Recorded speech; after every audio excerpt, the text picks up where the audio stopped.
Welcome to my GS expert channel. आज हम लोग पढ़ेंगे प्रेसिडेंट, जैसा कि आपको थंबनेल में पता ही चल चुका है। तो वीडियो को अंत तक देखिएगा और साथ ही साथ हम लोग जानेंगे कैसे क्वेश्चन इसके टैकल किए जाते हैं। जब आप कॉन्सेप्ट पढ़ लेंगे तब आप क्वेश्चन मिनटों में सॉल्व कर सकते हैं। अगर ये कॉन्सेप्ट नहीं पढ़ा तो क्वेश्चन आप नहीं कर पाएंगे, इसलिए वीडियो को अंत तक देखिएगा। तो चलिए शुरू करते हैं।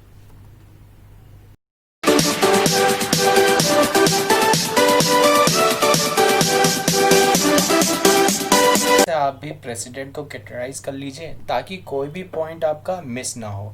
तो हम आज इसमें पढ़ेंगे क्या क्या। तो सबसे पहले बात करेंगे हम लोग इलेक्शन ऑफ प्रेसिडेंट की, फिर उसके बाद क्वालिफिकेशन ओथ एंड कंडीशन, फिर उसके बाद हम लोग पढ़ेंगे terms of president of office, फिर इम्पीचमेंट, वैकेंसी, फिर उसके बाद हम लोग राष्ट्रपति की जो शक्तियां हैं यानी पावर्स उस पर ध्यान देंगे, फिर वीटो पावर डिटेल में पढ़ेंगे और ऑर्डिनेंस पढ़ेंगे और पार्डनिंग पावर ऑफ प्रेसिडेंट पढ़ेंगे। ये सारी चीज़ें हम लोग पढ़ेंगे इसमें, और साथ ही साथ इसमें क्वेश्चन भी करेंगे और इसके साथ आप जानेंगे कि कैसे याद करें प्रेसिडेंट। तो सबसे पहले हम बात करते हैं इलेक्शन ऑफ प्रेसिडेंट की, ठीक है। तो इलेक्शन ऑफ प्रेसिडेंट की बात करें तो ये नॉट डायरेक्टली इलेक्टेड होता है, यानी इनडायरेक्टली इलेक्टेड होता है। और इसको जो प्रक्रिया है इसको बोलते हैं सिंगल ट्रांसफरेबल वोट, अगर हिंदी में बोले एकल संक्रामित निर्वाचन। ये किस आर्टिकल में दे रखा है इलेक्शन ऑफ प्रेसिडेंट, तो ये आर्टिकल 52 में इसके बारे में डिटेल में समझाया गया, ठीक है। अगर हम बात करें कि कौन कौन लोग शामिल होते हैं इसके इलेक्शन में, तो इलेक्टेड मेंबर हैं हाउस ऑफ पार्लियामेंट के, यानी लोकसभा राज्यसभा के इलेक्टेड मेंबर शामिल होते हैं, और स्टेट लेजिस्लेटिव असेंबली के इलेक्टेड मेंबर शामिल होते हैं। मैंने बोला है स्टेट लेजिस्लेटिव असेंबली, जिन राज्यों में स्टेट लेजिस्लेटिव काउंसिल है वो मेंबर इसमें शामिल नहीं होते। अगर बात करें यूनियन टेरिटरीज़ की, तो इसमें दो यूनियन टेरिटरीज़ आती हैं, एक आता है दिल्ली और दूसरा आता है पौंडीचेरी। ये दोनों इसमें शामिल होते हैं, लेकिन कौन मेंबर होंगे, वो भी इलेक्टेड, ठीक है। इस प्रोसेस को बोलते हैं क्वासी जुडिशियल प्रोसेस, ठीक है। अगर हम बात करें कि इसका जो शपथ है या इसकी जो कंडीशन है वो क्या है, तो एक ऐसा नागरिक यानी सिटीज़न ऑफ इंडिया होना चाहिए जो इसकी कंडीशन है, और he should completed 35 years of age. इस तरह का मेंबर होना चाहिए जिसने 35 ईयर्स एज क्वालिफाई किया गया हो, या लोकसभा का इलेक्शन के लिए वो एलिजिबल हो। अब हम बात करते हैं इसके शपथ की। तो शपथ इसको कौन दिलाता है, सिर्फ आप यही याद रखिएगा और कुछ इसमें याद करने की ज़रूरत नहीं है। तो वो है चीफ जस्टिस ऑफ इंडिया इसको शपथ दिलाता है। अगर ये एब्सेंट हो जाता है तो फिर जो है सीनियर मोस्ट जज ऑफ द सुप्रीम कोर्ट, ये शपथ राष्ट्रपति को दिलाता है। अगर हम कंडीशन की बात करें तो कंडीशन में 2 पॉइंट याद रखिएगा, है तो वैसे बहुत से पॉइंट, लेकिन 2 पॉइंट सबसे इम्पॉर्टेंट है, जैसे कि he should not member of either house of the parliament, ये किसी भी इसका हाउस का मेंबर नहीं होगा, और दूसरा he does not hold any office of profit, ये भी एकदम सही है कि वो किसी भी लाभ के पद पे नहीं रहेगा। ये 2 बातें आप याद रखिएगा। इसके टर्म की, इम्पीचमेंट और वैकेंसी की, ठीक है। तो सबसे पहले बात करते हैं टर्म की। तो टर्म में क्या होता है, इसका 5 साल का ये टेन्योर होता है, ठीक। अगर ये बीच में भी रिज़ाइन करना चाहे तो वाइस प्रेसिडेंट को ये रिज़ाइन दे सकता है, ठीक है। दूसरा ये बात कि कितने बार भी वही व्यक्ति राष्ट्रपति बन सकता है, लेकिन ऐसा यूएसए के केस में नहीं है। यूएसए में क्या होता है कि एक व्यक्ति सिर्फ 2 बार ही राष्ट्रपति बन सकता है, ठीक है। इससे एक बात ये याद रखिएगा कि वाइस प्रेसिडेंट को ये अपना रिजाइनिंग लेटर सौंपता है, लेकिन इसकी जो शपथ ग्रहण कराता है वो है सीजेआई। आगे बात करते हैं हम इम्पीचमेंट की। इम्पीचमेंट एक ऐसा प्रोसेस है जिसमें कि राष्ट्रपति को रिमूव किया जाता है on the basis of violation of constitution.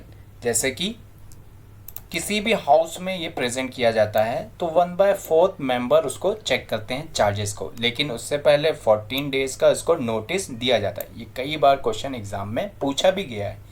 अगर बात करें ये चीज़ अगर प्रूव हो जाती, मान लेते लोकसभा में इसको 1/4 मेंबर से प्रूव कर दिया है, तो फिर राज्यसभा में यही चीज़ जाएगी और वहाँ पे 2/3 से प्रूव करेंगे। अगर ये भी पॉजिटिव निकल आता है तो इसका मतलब जो प्रेसिडेंट है वो रिमूव कर दिया जाता है अपने हाउस से।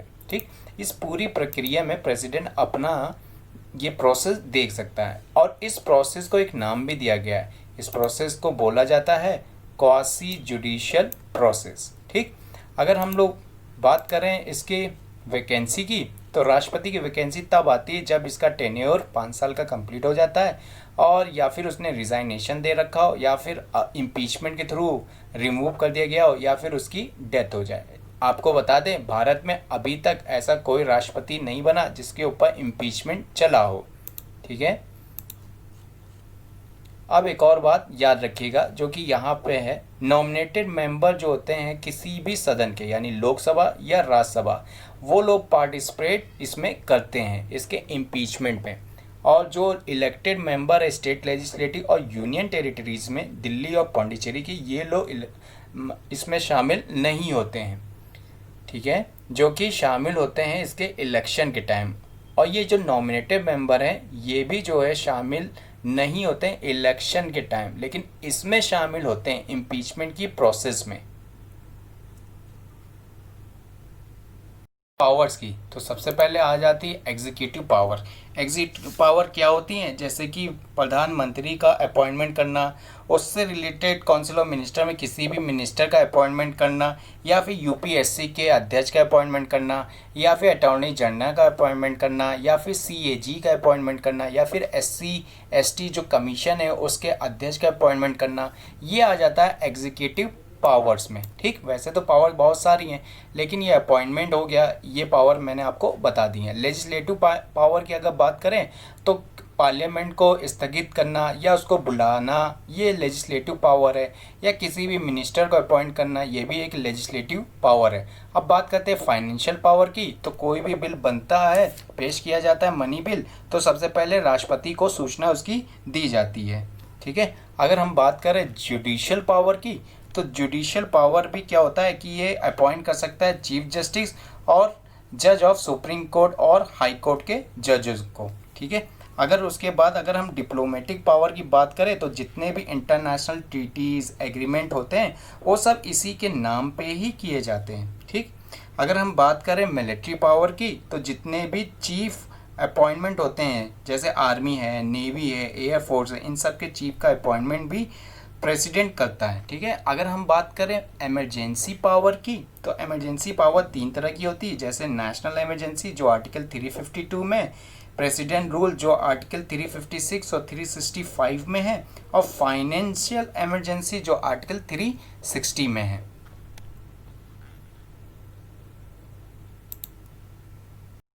तो एक बिल तब तक एक्ट नहीं बन सकता जब तक राष्ट्रपति अपने सिग्नेचर ना करे। ठीक है, तो ये कितने तरह के होते हैं, अगर कोई लोकसभा राज्यसभा अगर जो है पार्लियामेंट राष्ट्रपति को बिल पेश करती है तो राष्ट्रपति उसमें क्या कर सकता है, ये 3 प्रोसेस है।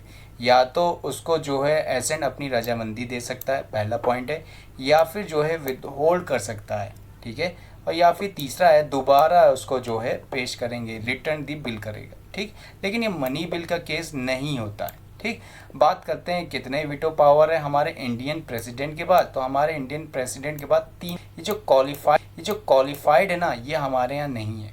एब्सोल्यूट वीटो है, सस्पेंशन वीटो है और पॉकेट वीटो है। एब्सोल्यूट वीटो क्या होता है, विदहोल्ड कर सकता है किसी भी एसेंट को लेकर। ठीक है, और जो क्वालिफाइड वीटो, जो ये सस्पेंशन वीटो है, ये रिटर्न कर सकता है। ठीक है, और जो पॉकेट वीटो है ये क्या करता है, ये टेकिंग नो एक्शन, या पॉजिटिव हो या निगेटिव कोई भी एक्शन नहीं लेता राष्ट्रपति। ठीक है, जो एब्सोल्यूट वीटो है ये यूज़ किया था डॉक्टर राजेंद्र प्रसाद ने और वेंकटेट रमन राष्ट्रपति ने, ये 2 लोग ने यूज़ किया था। जो डॉक्टर राजेंद्र प्रसाद हैं उन्होंने पेप्सू को लेकर यूज़ किया था, और जो पॉकेट वीटो है ये यूज़ किया था ज्ञानी जेल सिंह ने। ठीक है, तो ये समझ में आ गया। ये 3 तरह के वीटो आपको याद रखने हैं और ये 3 तरह की प्रक्रिया हैं, ये भी याद करें।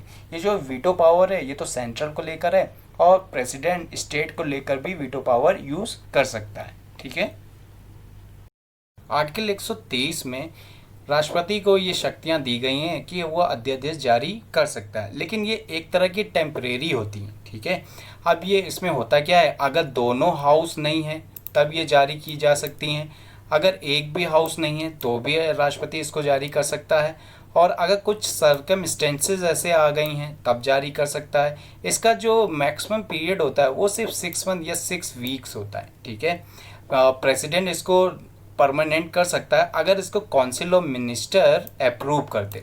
ठीक, क्षमादान करने की शक्ति, इस टॉपिक को ध्यान से सुनिएगा, ये बहुत ही कंफ्यूजिंग टॉपिक है। ठीक है, तो ये आर्टिकल 72 में दे रखा है, पार्डनिंग पावर ऑफ प्रेसिडेंट। ठीक, अब ये कौन कौन लोगों को दिया गया है इसके देख लेते हैं। जैसे कि पहला ही पॉइंट दिया हुआ है कि संघीय विधि के विरुद्ध किसी अपराध में दिए गए दंड में, ठीक है, या फिर कोर्ट मार्शल के द्वारा दिए गए दंड में, ठीक है, या फिर किसी को मौत की सज़ा या मृत्यु दंड दिया हो, उनके लिए ये है। ठीक है, अब बात करते हैं इसमें कौन कौन सी पार्डन पावर हैं। जैसे कि पहला है पार्डन पावर, अगर किसी को मृत्यु दंड मिला है या कारावास है उम्र भर के लिए तो ये माफ़ किया जा सकता है, इसको पार्डन पावर बोलते हैं। ठीक है, कम्यूटेशन पावर, जिसको हम लघुकरण बोलते हैं, इसमें क्या होता है, मृत्युदंड का लघुकरण कर कठोर कारावास में परिवर्तित करना, जैसे साधारण कारावास में परिवर्तित किया जा सकता है।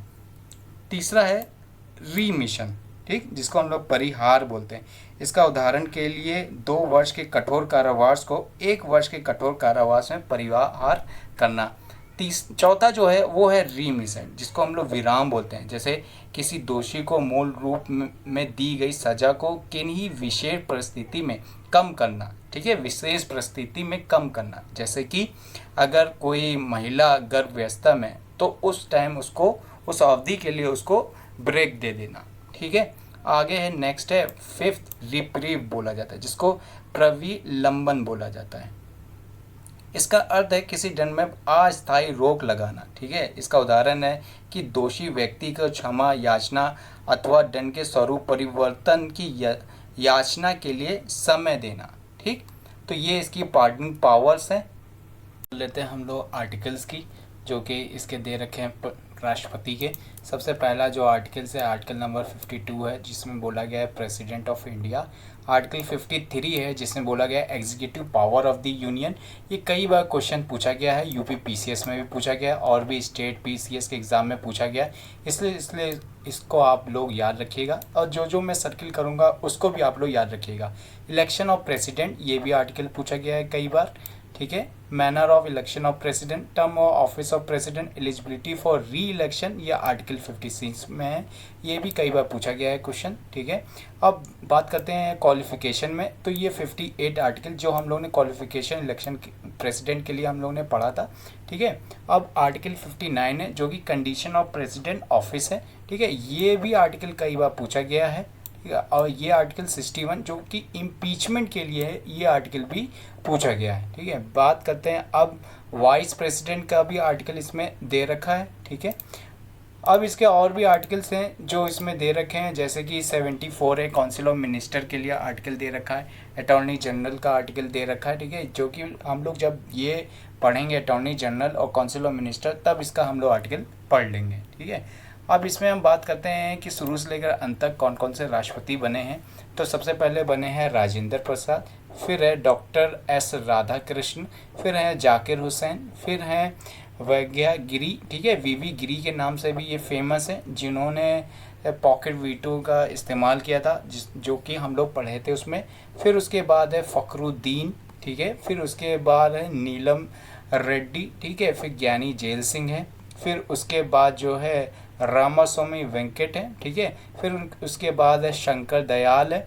ठीक है, और फिर उसके बाद है रमन।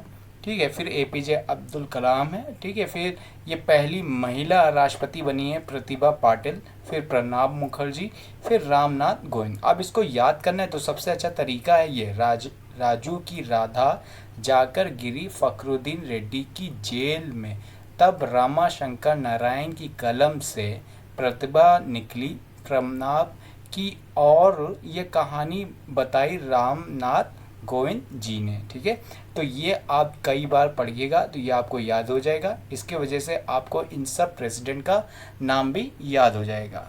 जो कि ये सीरियल में है। ठीक है, ये सीरियल आपको अगर याद करना हो तो ये आप पढ़ सकते हो। अब बात करते हैं क्वेश्चन की। तो सबसे पहला क्वेश्चन हम लोग देखते हैं, ये पूछ रहा है the electoral college of president consist of. ठीक है, जो प्रेसिडेंट के जो इलेक्शन होता है उसमें कौन कौन लोग शामिल होते हैं, तो ये हम लोग पढ़ चुके हैं। तो इसमें पहला है elected member of both houses of parliament, बिल्कुल सही है, इलेक्टेड मेंबर ही शामिल होते हैं इसमें।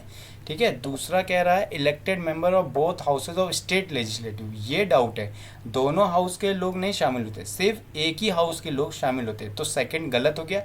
इस हिसाब से कौन कौन से ऑप्शन गलत हो रहे हैं, तो ऑप्शन नंबर ये भी गलत है क्योंकि इसमें भी सेकंड दे रखा है, ये भी गलत है, इसमें भी सेकंड दे रखा है। अब ये दोनों देखते हैं। ठीक है, 1 3 4 और 1 3। तो इसमें जो 4 दे रखा है elected member of legislative assembly of Delhi and Pondicherry, ये भी एकदम सही है। तो इसका मतलब हमारा जो राइट आंसर होगा वो होगा हमारा डी। तो हम लोग आंसर भी एक बार देख लेते हैं कौन सा होगा। तो राइट आंसर यही है, ऑप्शन नंबर डी। बात करते हैं नेक्स्ट क्वेश्चन की तरफ। Which of the following is not an essential qualification of president. ठीक, कौन सी है जो इसेंशियल क्वालिफिकेशन नहीं है। तो हम लोगों ने पढ़ा था क्वालिफिकेशन में कि वह व्यक्ति जिसकी एज 35 ईयर्स कंप्लीट कर चुका हो। ठीक है, और ऐसा व्यक्ति जो देश का नागरिक हो। ठीक है, तीसरा भी था कि वो लोकसभा के लिए एलिजिबल हो। ठीक है, मेंबर, और एजुकेटेड कहीं पे भी नहीं आया था। तो ये हमारा जो है गलत हो जाएगा, एजुकेटेड जो है ये नहीं होना चाहिए, इसेंशियल क्वालिफिकेशन नहीं है। ठीक है, तो इसका राइट आंसर भी बी है। मूव करते हैं नेक्स्ट क्वेश्चन की तरफ। तो नेक्स्ट क्वेश्चन है at least how many days of prior notice is require for the impeachment of president of India. ये हम लोग ने पढ़ा था, इम्पीचमेंट जब हम लोग पढ़ रहे थे उसमें दिया गया था कि 14 दिन। ठीक है, तो इसका राइट आंसर क्या होगा, ऑप्शन नंबर बी 14 डेज होगा। ठीक, नेक्स्ट क्वेश्चन है the procedure for impeachment of the president of India is. जो इसका प्रोसीजर है उसको हम लोग क्या बोलते हैं, जो प्रक्रिया होती है इसके इम्पीचमेंट की, महाभियोग की, उसको हम लोग क्या बोलते हैं, ये आपको बताना है। ठीक है, तो उसको हम लोग बोलते हैं क्वासी जुडिशियल प्रोसीजर। ठीक, यही बोला जाता है इसको, जो अर्धन्यायिक है। ठीक है, अर्धन्यायिक है यानी कि इसका जो इम्पीचमेंट है वो लोकसभा और राज्यसभा के लोगों के जो लोग हैं उनके द्वारा होता है, चाहे नॉमिनेटेड हो और चाहे इलेक्टेड हो, दोनों हाउस के लोग इसका इम्पीचमेंट करते हैं। मैंने बताया था इसमें कि किसी भी हाउस में ये प्रक्रिया शुरू हो सकती है। 1/4 मेंबर जो है पहले हाउस में अगर ये प्रक्रिया शुरू हुई है, जैसे मान लेते हैं राज्यसभा में, तो 1/4 मेंबर इसके चार्जेस को अप्रूव करेंगे। अगर वो सही निकलते हैं तो इसके ऊपर जो है फिर चार्जेस 14 दिन का नोटिस भी दिया जाता है, ये भी याद रखिएगा। ठीक है, इससे पहले जो क्वेश्चन था वो इसी के बारे में ही था। और जो अगर ये जो पास हो जाता है दूसरे हाउस में तो फिर जो है 2/3 से अप्रूव हो जाएगा, फिर राष्ट्रपति को बाहर कर दिया जाता है। तो ये आप जो है याद रखिएगा। नेक्स्ट क्वेश्चन की तरफ मूव करते हैं हम लोग। The vacant post of the president is to be filled within. जो वैकेंट पोस्ट है, राष्ट्रपति की अगर सीट खाली हो जाती है तो कितने दिन में इसको भरी जाती है। तो इसका जो राइट आंसर है वो है ऑप्शन नंबर बी 6 मंथ। हम लोगों ने ये पढ़ा भी था कि इसका जो राइट है वो क्या है, 6 मंथ है। नेक्स्ट क्वेश्चन की तरफ मूव करते हैं। In the case of post of president of India falls vacant and there is no vice president also, who among the following would be acting president. ठीक है, तो ये कह रहा है कि अगर राष्ट्रपति का जो सीट है अगर नहीं है राष्ट्रपति और वाइस प्रेसिडेंट भी नहीं है तो किसको राष्ट्रपति बनाया जा सकता है। ऐसे केस में अगर जब कभी राष्ट्रपति भी नहीं होता है और वाइस प्रेसिडेंट भी नहीं होता, उपराष्ट्रपति, और अगर मान लेते हैं सीजीआई भी नहीं है। ठीक है, जैसे कि इसका तो राइट आंसर वैसे तो डी है, सीजीआई है। ठीक है, अगर मान लेते हैं सीजीआई भी नहीं है तो फिर जो है सीनियर मोस्ट जज को बनाया जाता है। ठीक है, याद रखिएगा, सीनियर मोस्ट जज को, ना कि अटॉर्नी जनरल को, ना लोकसभा के स्पीकर को, ना वाइस चेयरमैन ऑफ राज्यसभा। ठीक है, सीजीआई को बनाया जाता है। नेक्स्ट क्वेश्चन की तरफ मूव करते हैं। Who among the following president exercise A power which is pocket veto in constitutional terminology. हम लोगों ने ये पढ़ा था पॉकेट वीटो। ठीक है, पॉकेट वीटो के भी बारे में बताया था कि जब राष्ट्रपति इसको होल्ड कर देता है इन डेफिनेट पीरियड के लिए, ठीक है, ना उसमें कोई पॉजिटिव रिएक्शन देता है ना उसमें कोई निगेटिव रिएक्शन देता है, बस बिल को जो है अपने पास होल्ड करके रख लेता है। यही होता है पॉकेट वीटो, और इसका इस्तेमाल बस एक ही बार किया है, वो भी ऑप्शन नंबर सी ज्ञानी जेल सिंह ने। नेक्स्ट क्वेश्चन की तरफ मूव करते हैं। The fourth president of India was, Bharat का जो चौथे नंबर का राष्ट्रपति है वो कौन है। ठीक है, तो आपको मैंने बताया था कि जो फोर्थ प्रेसिडेंट उसको याद करने का मैंने तरीका भी बताया था कि राजू की राधा गिरी। ठीक है, राजू की राधा गिरी यानी वीवी गिरी साहब, ये ऑप्शन नंबर 4 बी। धन्यवाद। और इसी तरह और भी वीडियो मैंने बनाए हैं जो आप सिर्फ कॉन्सेप्ट अपने क्लियर करिए और उसी के साथ साथ आप क्वेश्चन भी कर सकते हैं। ठीक है, इसी के साथ आप मेरे साथ बने रहिए, लाइक करिए, शेयर करिए और सब्सक्राइब करिए मेरे चैनल को।